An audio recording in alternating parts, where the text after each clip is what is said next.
आज बहुत ही प्रसन्नता का हमारे लिए विषय है कि आज इस लोकसभा स्तरीय रैली में हमारे बीच में भारत सरकार के हमारे केंद्रीय मंत्री, सड़क परिवहन मंत्री आदरणीय नितिन गडकरी जी उपस्थित हुए हैं। आपका मार्गदर्शन हमें मिलेगा ही। साथ में हमारे इस क्षेत्र के सांसद श्री रमेश कौशिक जी, हमारे यहाँ के विधायक पार्टी के महामंत्री श्री मोहनलाल बड़ौली जी, बहन निर्मल चौधरी जी, विधायक हमारे पानीपत से श्री महिपाल ढांडा जी, विधायक जींद से श्री कृष्ण मिड्ढा जी, दोनों जिलों के हमारे जिलाध्यक्षगण श्री तीर्थ राणा जी, श्री राजकुमार मोर जी, पार्टी के प्रदेश उपाध्यक्ष बहन कविता जैन जी, उपस्थित सभी मंचासीन सभी श्रेष्ठ हमारे पदाधिकारीगण, आज की सभा में उपस्थित सभी बुजुर्गों, नौजवान साथियों, माताओं, बहनों, सबसे पहले तो मैं, जैसा मैंने बताया कि आदरणीय नितिन गडकरी जी का स्वागत करता हूं। स्वागत अपने आप में एक विषय है, लेकिन मैं एक बात मान्यवर को बताना चाहता हूं कि जब जब आप आते हैं हम स्वागत तो आपका करते ही हैं, लेकिन जब आपके आने का समाचार भी मिल जाता है तो हम इस बात के इंतजार करते हैं कि आप आ रहे हैं। निश्चित रूप से इस जो सड़कों का बड़ा जाल न केवल हरियाणा प्रांत में बल्कि देश भर में जो बनाया फैलाया जा रहा है, जरूर हमको आप एक सड़क, दो सड़क, तीन सड़क देकर जाएंगे। और यही नहीं, हम तो ये भी अपेक्षा करते हैं कि जब यहां से जाने के लिए तैयारी करेंगे, जाते जाते अपने भाषण में कुछ और नया भी दे करके जाएंगे आगे करने के लिए। हम लोग लगातार यहां जो आपके द्वारा किए जाने वाले कार्य हैं उनकी सराहना करते हैं। आज भी 11 ओवरब्रिज, अंडरपास, ओवरब्रिज सब मिलाकर जो नेशनल हाईवे नंबर 44 मुबारका चौक से और पानीपत तक, मुकरबा चौक से पानीपत तक, और ऐसे ही करनाल शहर का एक पूर्वी बाईपास, इसका शिलान्यास, इन ओवरब्रिजेज का तो आज उद्घाटन हुआ है, करनाल बाईपास का शिलान्यास, और ऐसे ही अंबाला शहर का एक नया बाईपास वो भी बनेगा, उसका भी आप शिलान्यास करने के लिए आए हैं। इनकी कीमत लगभग 3700 करोड़ रुपए की ये बनती है, जो आपने हमें सौगात दी है। पहले भी जितने नेशनल हाईवे बने हैं, 17 नेशनल हाईवे अभी तक हरियाणा में बन चुके हैं। और विशेष बात यह है कि सब नेशनल हाईवे हरियाणा के सभी जिला केंद्रों को आपस में जोड़ते हैं। हरियाणा एकमात्र ऐसा प्रदेश है जिसके सब जिला केंद्र नेशनल हाईवे से जुड़ गए हैं। शायद ही कोई ऐसा प्रदेश होगा। जब हम नक्शा देखते हैं और वो रोड्स का नक्शा जब होता है तो ऐसा लगता पूरे देश में जाल सा बुन गया है। अब इन सड़कों पर जब हम सफर करते हैं, ट्रैवल करते हैं, तो बहुत ही एक आनंद का विषय होता है। कोई भी सामान्य व्यक्ति इन सड़कों का लाभ उठाता है, घंटों का सफर मिनटों में हो जाता है। आज याद कर रहे थे स्वयं नितिन गडकरी जी कि जब ये 1986-87 में हरियाणा में चुनाव प्रचार के लिए आए थे, दिल्ली से जब ये सड़क देखते थे, ट्रैफिक बहुत होता था। मुझे भी याद है ये सड़क उस समय सिंगल रोड होता था और चंडीगढ़ से दिल्ली तक 6.5-7 घंटे लगते थे। जो चंडीगढ़ से दिल्ली आज मात्र 3 घंटे, 3.5 घंटे में पहुंच जाते हैं। केवल यही नहीं, बहुत से मार्ग बन गए हैं और बहुत से मार्ग जो हैं आगे जो है पाइपलाइन में हैं। तो मित्रों, जब जब हम बताते हैं तो जैसे ही ये हमारी सड़कों को स्वीकार करते हैं, एक बात की हैरानी सब लोग प्रकट करते हैं कि नितिन जी ये पैसा कहां से आता है। इनका कहना कि पैसे की चिंता मत करो, पैसा बहुत है, अपने सरकारों के पास भी है, जनता के पास भी है, लगाने वाले आप मांग बताओ, हम पैसा देने के लिए तैयार हैं। मैं तो कभी कभी कहता हूं जैसे जादूगर, उसको कहा जाए हवा में से पैसे निकाल के ले आता है, तो आप भी पैसा लेने में, पैसा इकट्ठा करने में, लोगों का पैसा निवेश कराने में किसी जादूगर से कम नहीं है जितना पैसा आप लगवा देते हैं। तो मैं आज आपके आने के अवसर पर बहुत ही आपको बधाई देता हूं, क्योंकि ये 9 वर्ष हो गए हैं केंद्र सरकार के, और इन 9 वर्षों में देश के प्रधानमंत्री नरेंद्र मोदी जी के नेतृत्व में ये जो सरकार बनी है, और हम भी लगभग 8.5 साल से हरियाणा में अपनी सरकार चला रहे हैं। डबल इंजन की सरकार ने बहुत काम किए हैं। जैसा सड़कों का जाल है, वैसे रेलवे का जाल, ऐसे ही जहाज की यानी सफर कितना आसान सस्ता हो गया कि एक आम हवाई चप्पल पहनने वाला व्यक्ति भी अब हवाई यात्रा कर सकता है। तो इस प्रकार से ये सारे काम हुए हैं। इन कामों को लेकर के 9 वर्ष में जो काम हुए, हमने भी हरियाणा में केंद्र सरकार के साथ कंधे से कंधा मिलाकर, और मैं कहता हूं कि जो योजनाएं केंद्र सरकार ने हमको दी, उन सब योजनाओं पर हमने काम किया है।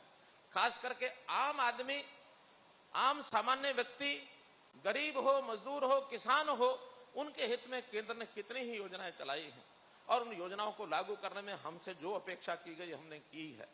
हमने अलग से हरियाणा में भी, जो 10 साल पहले हम जानते हैं कि किस प्रकार की भय की, भ्रष्टाचार की, भाई भतीजावाद की ये सरकारें चलती थी, हमने उन सबको समाप्त किया है।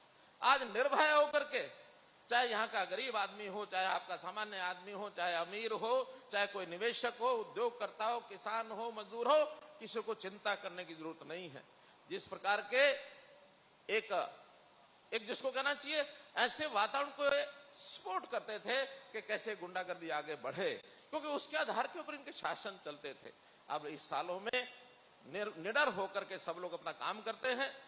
जो हमने सरकारी नौकरियां दी हैं, बिना किसी पर्ची खर्ची के, जैसा कोई भेदभाव नहीं, मिशन मेरिट, इसको हमने जो है समर्थन किया है। और इस मिशन मेरिट के कारण से आज हमारा युवा, वो हरियाणा में पढ़ाई की लगन उसको लग गई है। जो कोचिंग सेंटर खाली होते थे वो भर गए हैं, लाइब्रेरीज में पैर रखने की जगह नहीं है, हमारे कॉलेज और एजुकेशन के सेंटर ये खूब बढ़ रहे हैं। इसी प्रकार हमने कुल मिलाकर के जो 5 S मैं कहा करता हूं, उसमें हमने काम किया है। चाहे शिक्षा है, स्वास्थ्य है, सुरक्षा है, स्वाभिमान है, स्वरोजगार है, इन सब बातों पर हमने जो काम करने के लिए अपने बहुत से प्रोग्राम बनाए हैं, आज गिनाने का अवसर नहीं है। 3 C पर हमने चोट की, वो कास्ट बेस हमारा जो राजनीति है उस पर हमने चोट की है, करप्शन पर हमने चोट की है, और क्राइम पर हमने चोट की है। कल मुझे प्रसन्नता हुई जब अमित भाई शाह उन्होंने कहा कि हरियाणा में 3 D चलते थे। इस 3 D में एक तो यहाँ दरबारी लोग ये शासन किया करते थे, एक यहाँ डीलरों की भरमार होती थी। ये जो डीलर थे ये अपने देश में, इस प्रदेश में शासनों की बागडोर अपने हाथ में रखते थे। और उन्होंने कहा दिल्ली के दामाद को जो स्पोर्ट होती थी, 3 D, तीनों D का जो असर है वो हमने समाप्त कर दिया। मित्रों, हमने समाप्त कर दिया। हम इन कामों के लिए निरंतर आगे बढ़ रहे हैं, और हम लोग अगर तुलना करें तो कांग्रेस की सरकार से कई मायनों में आगे पहुंचे हैं। स्थान के ऊपर कभी कभी मीडिया के सामने वो शेखी बघारते हैं। घोषणाओं की भरमार जिन्होंने की, उन घोषणाओं पर भी उन्होंने काम नहीं किया। लगातार हमने आने के बाद काम किया है। अगर मैं कुछ 4-5 बातें आंकड़ों सहित आपको बताना चाहता हूं कि जिसमें से उनकी पोल पट्टी खुलती है। हम अभी तक बोले नहीं, अब चूंकि वो बहुत ज्यादा जब बोलने लगे हैं तो मैं आज इस मंच के माध्यम से मित्रों हर क्षेत्र की आपकी यानी इस हरियाणा सरकार की जो उपलब्धि है वो आपके सामने बता रहा हूं, ताकि आप लोगों को बता सकें। अगर मैं किसानों के मुआवजे की बात करूं, किसानों का मुआवजा खराबा 6,000 रुपया एकड़ था उस समय। जाते जाते उन्होंने 10,000 किया जरूर था 2013-14 में, लेकिन 1 पैसा भी दिया नहीं था। वो मुआवजा भी हमने आकर के उनका पे किया, और उन्होंने जितना 1200-1250 करोड़ 10 सालों में मुआवजा दिया, हमने 1200 की जगह इन 8-8.5 सालों में 11,000 करोड़ रुपया दे चुके हैं मित्रों, लगभग 10 गुना मुआवजा। उसमें आपके सोनीपत जिले का भी मैं स्वयं आया था, बल्कि ये 12,000 से 15,000 की घोषणा मैंने सोनीपत जिले में की थी आकर के। तो किसानों के मुआवजे में, किसानों की एमएसपी में, भावांतर भरपाई योजना, जो उनका बिकता नहीं है माल तो हम कहते हैं हम सरकार की ओर से देंगे। अभी कुरुक्षेत्र जिले के किसान, उन्होंने कहा कि सूरजमुखी कम भाव पर बिकती है। हमने कहा जिस भी भाव बिकती है भाव भी बढ़ाएंगे। 4200 से 4800, 4900, 5000 ये भाव हमारी संस्था ने की और 1000 रुपया हमने सरकार की ओर से दिया, तो 4200 से 6000 रेट लगा करके और उनकी खरीद आज भी हो रही है। मुझे उम्मीद है ये रेट बढ़ेगा तो किसानों के हित में किसी भी सीमा तक। बाजरा पिट गया, हमने दक्षिण हरियाणा में 600 रुपया क्विंटल ये हरियाणा सरकार की ओर से उनको दिया। तो जब भी ऐसी कोई समस्या आती है हम उसमें ये काम करते हैं। भाइयों बहनों, अब अगर मैं पेंशन का विषय लेता हूं, उनके समय 1000 रुपया पेंशन मिलती थी, जो हमारे वृद्धावस्था पेंशन है या हमारी बहनें जो विधवा हो जाती हैं उनको 1000 रुपया महीना पेंशन थी। हमने 2750 करोड़ रुपया कर दिया है और आने वाले समय में इसको अपने इस कार्यकाल में ही 3000 करेंगे। आगे की बात आगे देखेंगे, आगे भी बढ़ेगी। लेकिन हम इनकी तरह खोखली बातें जो 600-800 करोड़ रुपया, 600 और 800 रुपया महीने का देते थे, आज कुछ भी सेखी बघारते रहे। आखिर बजट के हिसाब से हिसाब सब लगाते हैं, चाहे कोई भी पार्टी हो, हम भी लगाते हैं और इस बजट के अनुसार हम निश्चित रूप से और ये सारे देश भर में सबसे अधिक है। कोई प्रदेश इतनी बड़ी राशि अपने यहाँ पेंशन के नहीं देता है। इसी प्रकार हमने विवाह शगुन योजना वो 31,000 देते थे, हम 51 से 71,000 रुपए देते हैं। हमारे अनुसूचित जाति के मित्रों को उनका मकान के रिपेयर वो 25,000 देते हैं, हम 80,000 रुपए देते हैं। 24 घंटे बिजली उनके समय केवल 538 गांव में थी, हमारे यहाँ 5737 गांव में इस समय 24 घंटे बिजली मिलती है। इसलिए मित्रों, हम इन सब चीजों पर नौकरियों की यदि बात करूं, उन्होंने 10 साल में 86,000 नौकरियां दी और हमारे 10 साल पूरे होने पर दावे से मैं कहता हूं डबल 1,70,000 पूरी हो जाएंगी। 1,10,000 पर तो हम पहुंच चुके हैं। 60,000 नौकरियां अगले 6 महीने के अंदर ये हम अपने हरियाणा को जवानों को देने वाले हैं। 1,70,000 नौकरी हो जाएगी मित्रों। इसी प्रकार श्रमिकों का वेतन, न्यूनतम वेतन इनके समय में कुल 5500 से लेकर 6100 रुपए यहीं तक इनका न्यूनतम वेतन था। आप आखिर का साल 2014 उठा करके देख लीजिए, हमने उसको बढ़ाते बढ़ाते और अभी इस समय सभी हमारे प्रकार के जो स्किल्ड, सेमी स्किल्ड, अनस्किल्ड ये श्रमिक, इनको 10,000 से लेकर 14,000 रुपया मिलता है। डबल पैसा हमने इन समय में हमने किया है। जहां तक मेट्रो की बात वो लोग करते हैं, हम ये मेट्रो लाए, हम वो मेट्रो लाए, लेकिन मित्रों इस मेट्रो पर जितनी वो लाए खोखली घोषणाएं काफी की उन्होंने। हमने आने के बाद जो उसको विस्तार दिया, उसको कंप्लीट कराया, उसका हमारे निवेश के हिसाब से आप समझ सकते हैं। सरकारी आंकड़े हैं, आप उठा के देख लीजिए कि उनके 10 सालों में कुल 1600 करोड़ रुपया उन्होंने खर्च किया है और हमने इन 8.5 सालों में 3900 करोड़ रुपया खर्च किया। मित्रों 3900 करोड़ रुपया मेट्रो में। बहुत जल्दी ये आपकी मेट्रो कुंडली में पहुंचने वाली है और कुंडली के बाद जैसा आरआरटीएस की बात बताई, मैंने कल ही अपने विभाग को कहा है कि इसके पैसे जल्दी कराएं। सराय काले खां से ये पानीपत और करनाल तक की आरआरटीएस ये केंद्र की सरकार की ओर से मंजूर हो चुका है। बहुत जल्दी इसका निर्माण ये शुरू हो जाएगा मित्रों। इसी प्रकार से मेडिकल एजुकेशन की बात करते हैं। मेडिकल एजुकेशन में मेडिकल कॉलेज हर जिले में, कुछ में काम चल रहा है, कुछ में आगे आने वाले 3 साल के बाद शुरू होगा, 2 साल के बाद शुरू होगा, लेकिन घोषणाएं सब हुई हैं। हम इसको भी आंकड़ों से बताएंगे तो 903 करोड़ रुपए का खर्च मात्र इन्होंने 10 साल में किया, 903 करोड़। और हमने इन 8.5 साल में अभी तक 1683 करोड़ रुपया खर्च किया है। इन्होंने जितने काम छोड़े थे अधूरे, सब हमने पूरे किए। आज भी जींद जिले में, आज भिवानी जिले में, आज महेंद्रगढ़ जिले में 3 मेडिकल कॉलेज बन रहे हैं, जिसके ऊपर 1000 करोड़ रुपया के लिए इन 3 मेडिकल कॉलेज पर खर्च किया है। बताने के लायक बहुत है मित्रों।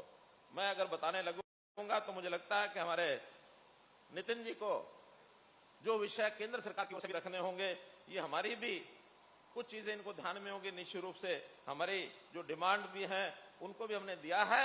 एक छोटी डिमांड मैं इनके सामने जरूर रख रहा हूं, जरूर मैं चाहूंगा कि उसकी आज जरूर करके जाएं।